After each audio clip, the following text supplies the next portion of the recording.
자, 집합건물법 77조입니다. 관리인의 대표권의 제한은 선의 제3자에게 대항할 수 없다. 이제 법조문입니다. 자주 나오는 질문은 아니에요. 처음 보는 질문입니다. 자, 2번이 제일 잘 나오죠. 구조상의 공용 부분에 관한 무권의 득실 병에는 등기하여 효력된다? 아니다. 등기하지 않아도 효력이 생긴다. 자주 나오는 지문이었습니다. 3번 같은 경우도 자주 나오는 지문이 아니에요. 법조문입니다. 회계연도 종료에 3개월 이내에 정기관리단 집회 소집해야 한다. 그냥 알아두십시오. 4번, 요거는 좀 기억을 해주십시오. 1번, 자, 공용 부분은 구분 소유자 전원이 공유하는 거예요. 하지만 일부의 구분 소유자만이 공용하도록 제공 시 명백한 공용 부분은 전부가 아니라 그들 구분 소유자의 공유에 속한다. 일부면. 요거는 좀 기억을 해 주십시오. 5번. 공유자가 공용 부분에 관하여 다른 공유자에 대하여 가지는 채권은 특별 승계에 대해서도 행사할 수 있다. 법조문인데 뭐죠? 공용 부분에 대한 관리비예요. 이게 공용 부분의 관리비에 대해서는 새로운 소유자. 특별 승계는 뭐냐면 새로운 소유자예요. 그 사람에 대해서도 행사할 수 있다.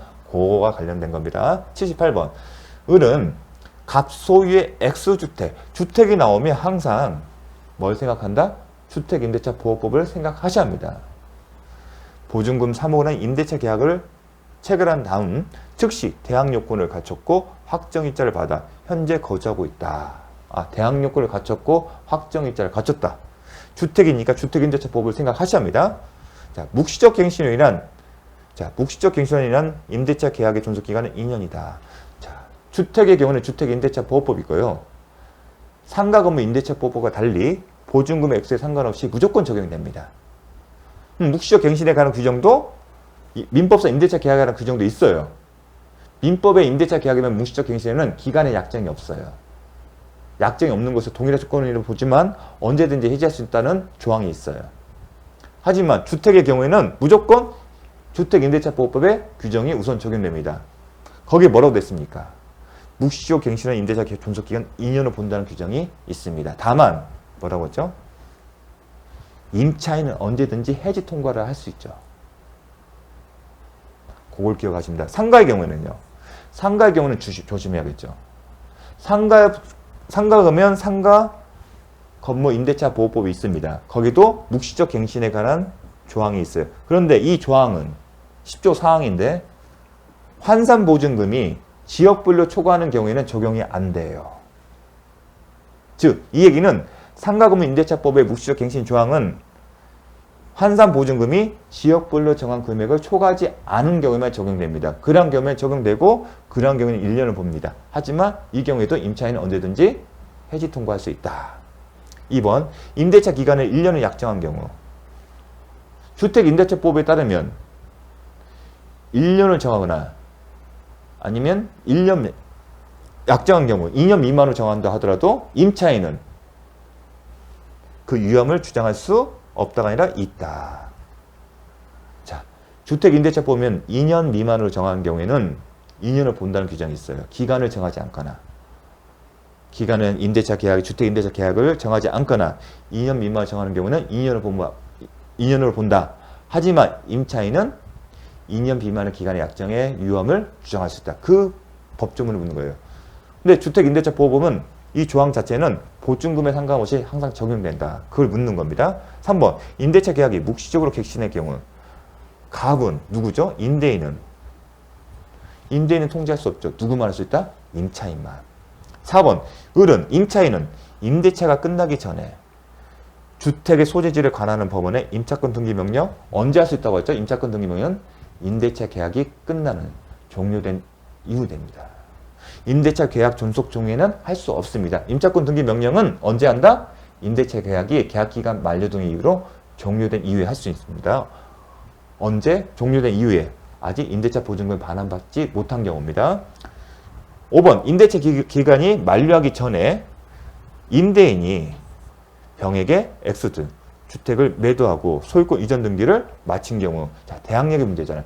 대항력을 갖춘 이후에 주택의 소유자가 달라지다 하더라도 바뀌더라도 대항할 수 있다.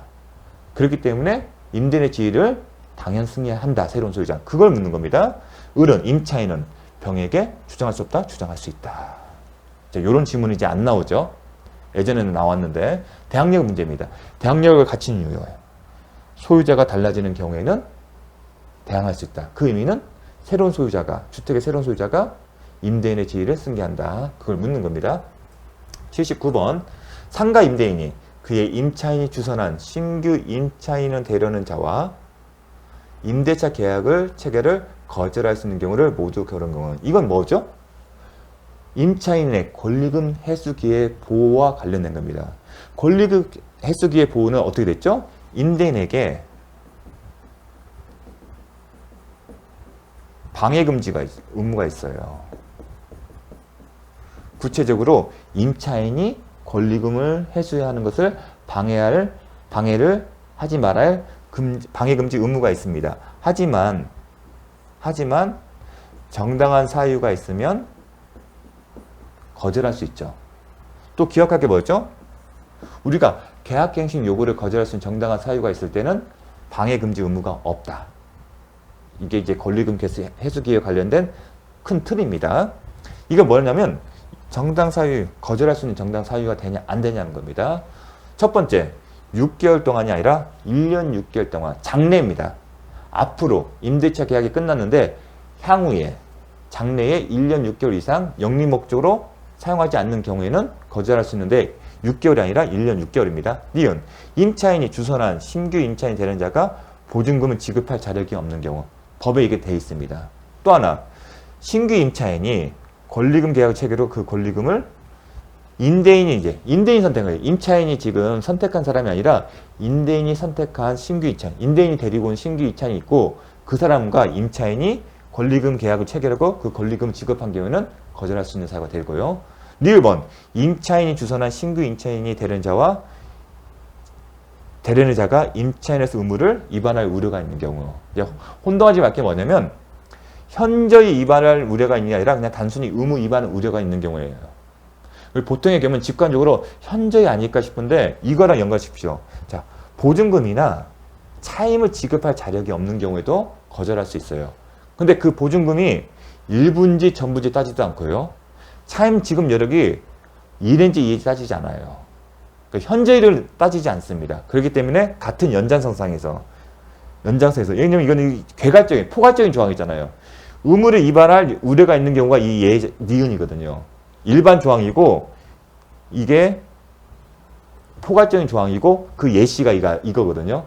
근데 보증금의 차임 지급할 자료일 때 그 정도를 묻지 않아요. 그럼 차임이 1인지 2인지 따라서 현재라는 용어를 쓰지 않습니다. 그냥 참고 삼아서 그걸 기억을 해주십시오. 80번 갑은 자신의 엑스토지 일부를 특정하여 을에게 매도하면서 토지를 분할하는 절차를 피하기 위하여 편의상 Y에게 Y 부분의 면적 비율에 상응하는 공유 지분 등을 마쳤다. 자, 이렇게 하게 되면 뭘 기억했죠? 구분 소유 종류죠. 구분 소유 공유죠. 구분 소유 목적의 공유다. 그거에 대해 묻는 겁니다. 자, 그러면 갑은 X 토지가 있는데 갑의 소유가 됐는데 특정했어요. Y 부분을. 어떻게 됐다? Y 부분. 이건 X 부분이 되는 거죠. X 부분은 갑이 소유하고 을이 됐다. 구분 소유죠. 공유예요. 그런 게 제가 어떻게 생각했죠? 요거는 어떻게 생각한다? 구분 소유적 공유일 때 그냥 따로 X 부분 갑 따로 Y 부분 을 따로 단독 소유하는 것처럼 생각하라. 그렇게 했습니다. 대내적으로. 을은 갑에 대하여 공유 부분을 청구할 수 없습니다. 구분 소유적 공유는 할 수 없습니다. 그래서 이 구분 소유적 관계를 해소하는 방법은 뭐다? 명의신탁 해지다. 그래서 이건 상호 명의신탁인 거고 따라서 이 명의신탁 해지에 따라 각자가 지분을 넘겨줄 의무는 동시행 관계다. 또 하나, 이 상호 명의신탁이지만 이거는 부동산 신명법에서 말하는 명의신탁에 해당되지 않는다. 따라서 이 경우에는 부동산 신명법이 적용되지 않는 거예요.